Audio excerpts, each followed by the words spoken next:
Assalamualaikum warahmatullahi wabarakatuh. Selamat pagi, salam semangat buat kita semua, khususnya Sobat MBA Production. Kali ini saya akan sharing terkait bagaimana cara saya untuk semangat belajar.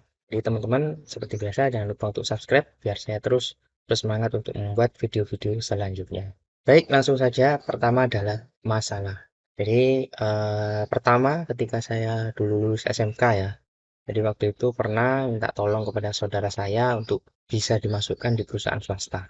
Jadi pada waktu itu saya minta tolong kepada saudara saya buat lamaran, saya kirimkan ke beliau. Terus habis itu saya nggak kepanggil. Dalam dalam pikiran saya mikirnya kan orang itu mikir negatif, positif itu adalah hal yang wajar ya. Jadi pada waktu itu saya mikirnya kenapa saudaranya dia itu bisa dimasukkan di perusahaan tersebut sementara saya tidak bisa. Mungkin memang pada waktu itu mikir positifnya perusahaan tersebut memang belum membutuhkan karyawan. Tapi pada waktu itu saya mulai mikir yaitu saya mesti belajar nih. Kalau saya bergantung kepada orang, kan orang itu di luar kontrol kita ya. Jadi kalau seumpamanya saya ketika minta tolong terus habis gitu tidak sesuai harapan, akhirnya kan ya pasti ada rasa kecewa itu pasti ada. Jadi di situ saya mulai untuk belajar bagaimana caranya saya bisa untuk berproses dengan kemampuan saya sendiri. Jadi seperti itu. Nah, yang kedua, masalah saya yaitu ketika saya melamar di pekerjaan di PT KAI sama Satpol PP pada waktu itu. Jadi di PT KAI itu pada waktu itu saya sebut nama ya. Memang kalau nggak salah waktu itu di perusahaan tersebut ketika rekrutmen kan pasti ada kualifikasinya. Nah, administrasi yang harus dipenuhi itu seperti tinggi badan, terus habis itu sehat, eh, dan lain-lain lah anggapannya. Jadi pada waktu itu kan yang pasti tinggi saya 155, ngepres anggapannya. Jadi kalau melamar di perusahaan seperti itu, ya wis, ya siap-siap harus menerima kenyataan bahwasanya kita untuk masuk itu susah. Jadi seperti itu. Walaupun pada waktu itu ketika saya melamar di PT KAI, saya kuliah semester 4 dan mempunyai, maaf maksud saya kuliah semester 6, jadi mempunyai pengalaman di bidang gambar, khususnya pakai software AutoCAD pada waktu itu. Dan di Satpol PP pun juga malah saya sudah lulus S1 waktu itu. Lulus S1 teknik mesin, lowongannya dibutuhkannya lulusan SMA SMK, tapi saya apply-nya melamarnya pakai ijazah S1. Nah itu kan pemikiran saya waktu itu saya percaya diri karena saya ada ijazah S1 untuk sebagai pertimbangan anggapannya. Pada waktu itu di Satpol PP coba saya apply dan kembali lagi kan kalau kita ngelamar di Satpol PP itu kan ada tes fisiknya ya. Jadi lari mengelilingi lapangan Gelora 10 November waktu itu yang saya ingat 3 kali kalau nggak salah. Jadi 3 kali saya di urutan kedua, bukan urutan pertama. Jadi seperti itu.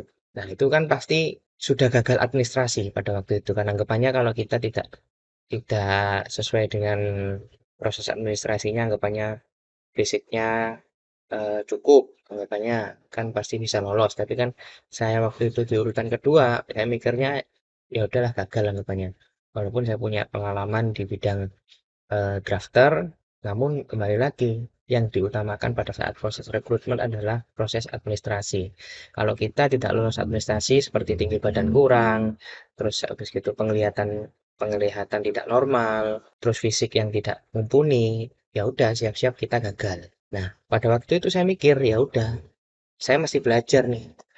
Bagaimana caranya saya bisa mendapatkan pekerjaan sesuai harapan, saya masih belajar. Kalau saya nggak mau belajar, yang ada saya bekerja ya udah itu aja. Anggapannya gajinya UMK gitu aja. Jadi kan kalau kita mengandalkan gaji UMK itu kan berat. Nah selanjutnya yang ketiga adalah komplain terhadap kesetaraan tunjangan kinerja ya. Jadi ketika saya bekerja eh, lulus S1 pada waktu itu pernah saya sudah masuk, ketika saya masuk waktu itu saya komplain terhadap sesama teman ya, diskusi lah sesama teman. Saya tanya kepada dia kenapa saya masuk dengan melampirkan ijazah S1, gajinya sekian, namun ada orang lain yang sama-sama lulusan S1, namun gajinya lebih besar dari saya. Nah, dari itu kan saya pengen tanya nih, kenapa kok bisa seperti itu. Namun jawaban rekan saya pada waktu itu, ngapain dipikir susah-susah, kalau kamu memang gak cocok dengan gaji yang kamu harapkan, ya udah kamu keluar aja. Ya masuk akal sih, kan kembali lagi ketika kita bekerja, perusahaan itu kan di luar kontrol kita ya. Jadi kalau kita mendesak untuk gaji kita disetarakan dengan orang tersebut, walaupun sama-sama S1-nya, tapi gajinya beda, minta disamain. Mungkin mereka, ya, mungkin yang gajinya tinggi itu pengalamannya lebih baik dari saya. Tapi kalau menurut saya sih sama aja. Jadi kita nggak bisa paksakan perusahaan untuk gaji kita disamakan dengan orang tersebut. Nah, yang saya pikirkan pada waktu itu ya, ya udah, saya harus belajar bagaimana caranya supaya gaji saya bisa lebih baik dari orang tersebut. Dengan cara apa ya? Dengan cara memulai bisnis. Ketika bisnis saya jalan, mungkin kalau waktunya sudah tepat, ya udah saya keluar. Jadi seperti itu. Maksudnya saya resign. Jadi kita nggak jangan sampai menimbulkan konflik di tempat kita bekerja karena tidak sesuai dengan harapan kita. Kita mesti ingat bahwasanya tempat kita bekerja itu adalah tempat kita mencari rezeki ya. Jadi kalau sekiranya kita tidak suka, ya udah jangan diceritakan kepada yang lain, cukup diri diri kita sendiri dan teman terdekat saja. Kalau sekiranya tidak suka, ya udah resign aja. Jangan menjadi toksik di perusahaan di mana tempat kita untuk bekerja. Seperti itu. Nah, selanjutnya adalah kita mulai cari solusi nih. Caranya gimana ya? Seperti yang saya sampaikan sebelumnya adalah belajar. Pertama, kita bisa belajar sendiri, yaitu bisa lewat YouTube, Google, terus habis itu baca buku, sama mengikuti pelatihan-pelatihan gratis. Atau juga yang berbayar juga bisa. Jadi seperti itu yang pertama. Nah, selanjutnya ada yang kedua adalah cari mentor. Kita mesti cari mentor kalau kita pengen sukses. Jadi kita nggak bisa jalan sendiri. Kita mesti cari mentor supaya ada yang mengarahkan kita untuk bagaimana cara mengelola bisnis yang tepat kan gitu. Kalau ketika kita mendapatkan mentor, kita bisa dapat sudut pandang yang berbeda terkait dengan bisnis yang kita tekuni. Kadang mentor A, mentor B, mentor C itu pasti mempunyai sudut pandang yang berbeda-beda. Jadi di beberapa mentor tersebut kita bisa ambil yang mana yang cocok buat kita. Jadi seperti itu. Nah, cari mentor sendiri ini kita bisa cari teman kita yang berpengalaman atau enggak orang yang berpengalaman, yang berbayar atau yang tidak berbayar itu bisa tergantung dari teman-teman sekalian. Nah, selanjutnya adalah bergabung dengan komunitas.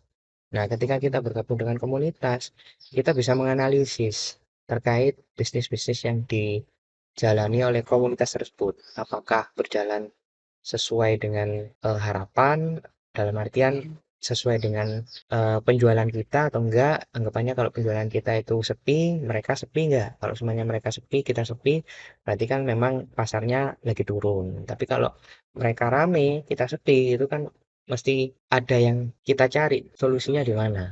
Kita bisa tanya ke yang bersangkutan secara langsung.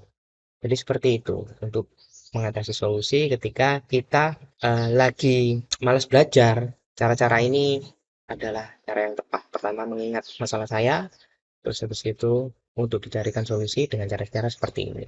Nah, selanjutnya adalah menentukan pilihan. Jadi teman-teman sekalian ketika sekarang mungkin yang lagi menjalankan bisnis sama kerja, itu kembali lagi ya, ketika kita sedang melakukan sesuatu, kita mesti fokus, mesti konsisten. Kalau kita sudah fokus, konsisten, kita bisa mencapai tujuan kita, kesuksesan kita. Pokoknya seperti itu. Kuncinya kan kembali lagi ketika kita sedang melakukan sesuatu, harus fokus dulu. Kalau kita sedang bekerja ya, apa yang dilakukan di pekerjaan tersebut, fokusnya ditingkatin di situ. Terus dilakukan secara konsisten.